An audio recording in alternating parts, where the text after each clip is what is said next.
It started off with a regular summer morning in August. I woke up, rolled out of bed, grabbed my cell phone because I knew I was going to want to entertain myself on the toilet. We all know we like to do that. Don't not admit it.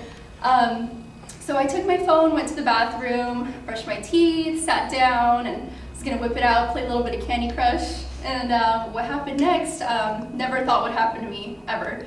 So basically what started to happen was that I started to get a tingling sensation starting from my toes, working its way up my legs, into my torso, my arms, my fingertips. It was a really weird all over numbing sensation. And so aside from that, I started to get like tunnel hearing, my vision was starting to get like really blurry, my breathing was starting to get really short like that, like really short and shallow breaths, and I knew something was wrong. And so I decided, you know what, I need to call my sister in here. Luckily, she was not making her way out of the door yet when I was able to kind of faintly call her name into the bathroom. So I was like, Amy, come inside.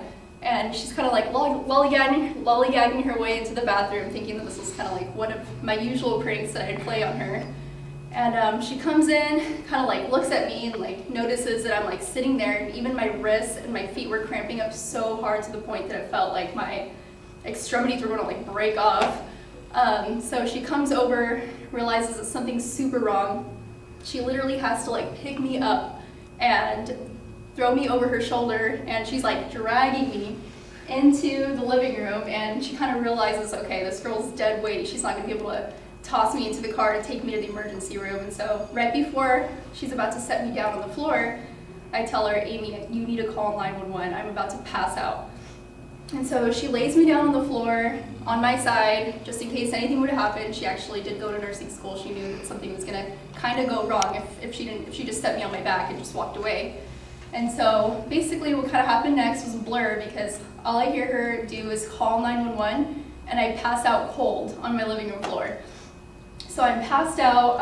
I could kind of still hear what was going on though, even though I couldn't respond to her. I could hear the ambulance literally pull out of the driveway. They live like a block away from me, roll around into my street. The paramedics come running into the front door. They're trying to like assess the situation. They see me like sitting there on the floor. They're trying to ask me like my name, what had happened that morning, what was wrong. And right when I was about to regain some strength to actually speak and answer them, I vomit all over my living room floor, which sucked. And then they actually had to pick me up, throw me onto the gurney, take me into the ambulance to the emergency room. They had the oxygen mask connected to my face the whole time.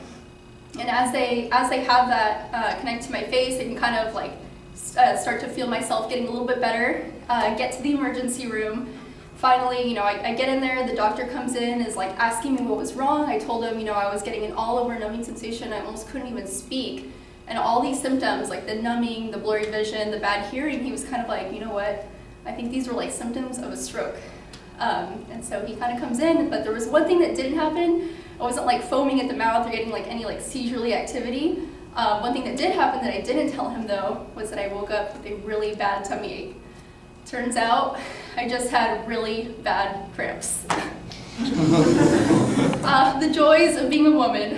And that was the worst and the lamest day of my life. Thank you.